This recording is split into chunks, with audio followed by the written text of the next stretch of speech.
DxO PhotoLab 9 is packed with new features, and in this video, I'm going to show you all of them, starting with AI masking. Now, rest assured that the new AI masking tools don't replace the beloved control point technology. In fact, by giving users access to AI masking tools and control points in the same app, DxO has now created the ultimate in masking flexibility. I'll start by selecting different portions of this image using the three different primary AI selection tools that we have. I'll go to Local Adjustments, grab the new AI tool, and then start by using this one here, the Object Selector. With that selected, as I roll my mouse over the image, you can see that the selectable parts of the image are highlighted for me. So let's say I want all these buildings in the back. I'll go ahead and click on one, and then click on another, and each time I click, it's adding it to the selection. If something gets selected that I don't want, let's say a portion of this sign got selected here, let's have a closer look at that. I can exclude it from the selection by choosing the negative tool and then clicking on that area. And that'll be sure to knock that out of the selection. I'll go ahead and name this one to Rear Buildings and then create a new mask. Let's zoom back out and grab the next selection tool, the Area Selection. With this tool, I can simply click and drag over the object that I want to select. For example, that building in the front. And if it gets some part of the image that I don't want, let's say these clouds look like they're ever so slightly selected up there, I'll go ahead and grab the negative selection tool again and just click on the sky to make sure I exclude that. And I'll name this mask Building.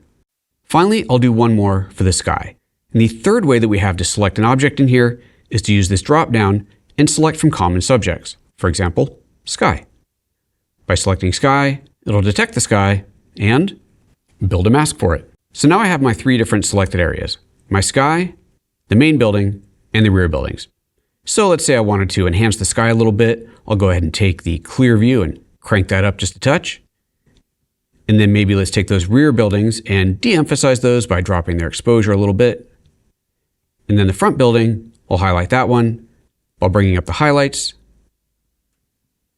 and maybe increasing the contrast a bit. Great. And here's the before and after. Now let's switch to another image. You may have noticed under that drop-down that one of the selections that we had was animals. I'm going to go ahead and select that, and just like that, it selects the penguin. Let's go ahead and add a little bit of contrast into that guy, make him stand out a little bit better. Now you may have noticed it didn't just say animal, it said animals, plural. So I'll go to this photo with two penguins in it, select animals, and look at that, it selected both of them. Even though they're overlapping, it still selected them both.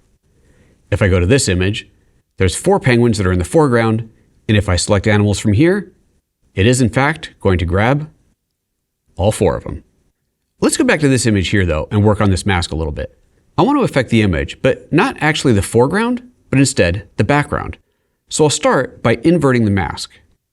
By doing that, I've just selected the background, and now I can make changes to it.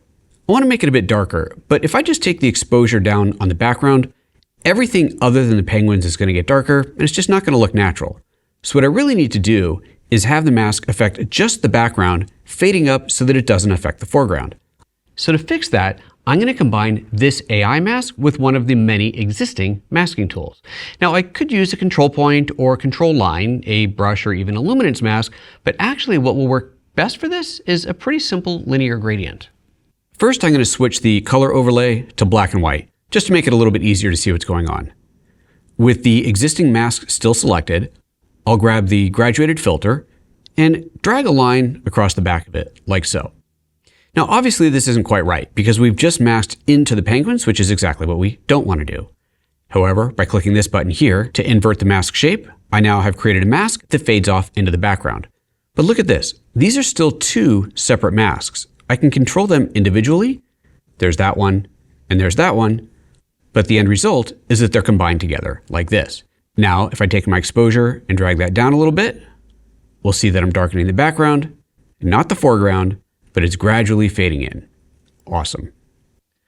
One of the most time-consuming parts of photo editing is repetition.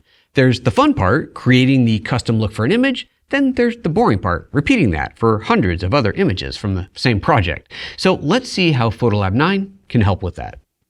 Here you can see I have three photos of this model, 1, 2, and 3. And this one here has already been altered while the others have not. Now I want to copy and paste this look over to the other photos, but first I want to do a little AI masking. I want to enhance her face a little bit. So to do that, I'll go to my Local Adjustments AI tool and simply choose Faces. And that selected her face beautifully. I'll go ahead and rename that mask as Face. Now, you might think that I'm going to soften her face by adding a little negative contrast, but in fact, I'm going to be doing the opposite.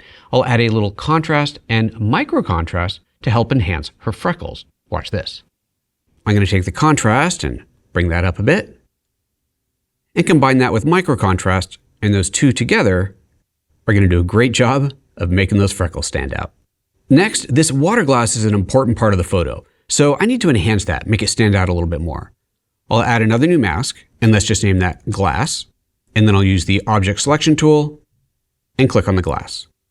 Now I'll take the saturation and pump it way up. Great. So now I've got this overall look combined with the specific face mask and the glass mask. To copy and paste these over to the other images, I'll simply right-click and choose Copy Correction Settings, then select these other two photos and choose Paste. But which paste should I use? There's Paste All Correction Settings, there's Paste Selected, which will pop up a dialog allowing me to deselect certain adjustments, or I can choose to paste only the local or only the global adjustment. I'm going to paste everything. Paste All Correction Settings, and now, as we look at these images, we see that the overall look has been applied, and if we check out the masks, we'll see that the face mask and the glass mask are both accurate there, and we go to the next photo, and once again the face and the glass are both accurate. Now, just as we saw in the building, if there's a little bit of spill on the mask, like there is ever so slightly on her thumb, then with that mask selected, I'll go to the Object Negative Selection tool, click on her thumb to protect her thumb from the mask, and there we go. Now all three photos are ready to go. AI masking is a remarkable addition to PhotoLab 9, and the ability to combine it with the existing control points and other masking tools makes it phenomenal to use. Next, I have a variety of things to show you, and I'm going to start with selective denoising. We'll start with this pretty little bird photo by Petr Bambusek. As you can see, it's quite grainy, and if we look at the metadata, you'll see it was shot at an ISO of 25,000. That's high. If we look at it one-to-one, we'll see just how grainy it really is. That's pretty bad. But we can fix that with Deep Prime XD and XD2S. I'll simply select it, give it a moment, and yeah, that's pretty amazing. But maybe we can do better. Take a look at the bird's feathers. There's some really fine detail in here, and while it looks remarkable compared to what we started with, I think we can do better. To do that, I'll go to the Selective tools, enable the local adjustments in the AI selector, and I'll start by selecting just the bird. From the drop-down, once again, I'll choose Animals, and there's our bird mask. If I scroll down to the bottom, you'll see that I have specific Deep Prime XD and XD2S options in here. I'll bring the loop back up so we can see exactly what we're doing. And then in here, I'm going to adjust this just a little bit. I'll try forcing some details back into it, and maybe adding a little bit of sharpening. Now, if we look at those feathers, there's even more detail present. I'll just turn that new local adjustment off real quick so you can see the before and after.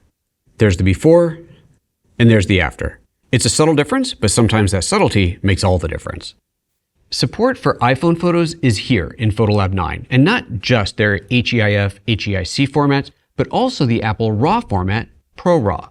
There's also a new batch renaming tool that I want to show you that is particularly useful on iPhone photos that come off the camera with names like IMG1234, and a new stacking feature. First of all, you can see this row of photos across the bottom are HEIC images. These are all straight from the iPhone, and you can see what model up here, the iPhone 14 Pro. So right off, we can see that we now have support for those. The file names, of course, are pretty generic, so let's just select all of those, right-click on them, and choose Rename Selected Images. The new batch renaming tool is quite powerful. First of all, let's look at the presets. I can choose a preset like file name with a sequence number added to it, or let's say the date followed by the file name, or there's a few others in here, or I can create my own. Let's just call this waterfall, and then I'll add in some date information. I'll go to shot date and add in the year and the month and the day. And then how about a space after that, followed by the hour and the minutes and the seconds. And then I'll do another space. Let's go to the EXIF data and add in the camera model. And then another space And just for good measure, we'll put in a 3-digit counter. Now, when I click Rename 6 Images, we can see the files were all renamed. And if we look at one of these in the Finder, we'll see that they are, of course, all renamed as requested. Now, the last thing I want to do with these 6 photos, since they all kind of belong together, is put them in a stack. By right-clicking on one of them and choosing Stacking, Create Stack, it'll create a stack with all of those photos. And now I can collapse and open the stack just by clicking on the number. And if I select other photos and right-click again, I have other options like adding them to the stack, rearranging the stack, and so on. Next, let's take a look at this photo. This is really washed out, but it could be great.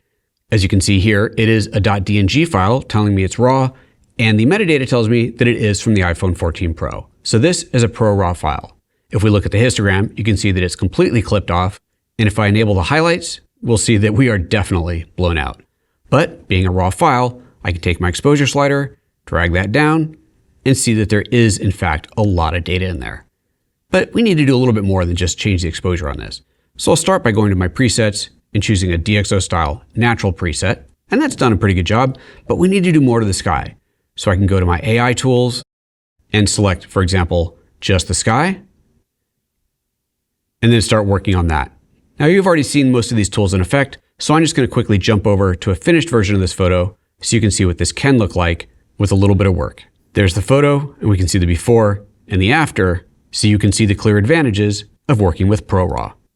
And those are some of the most significant new and enhanced features in DxO PhotoLab 9.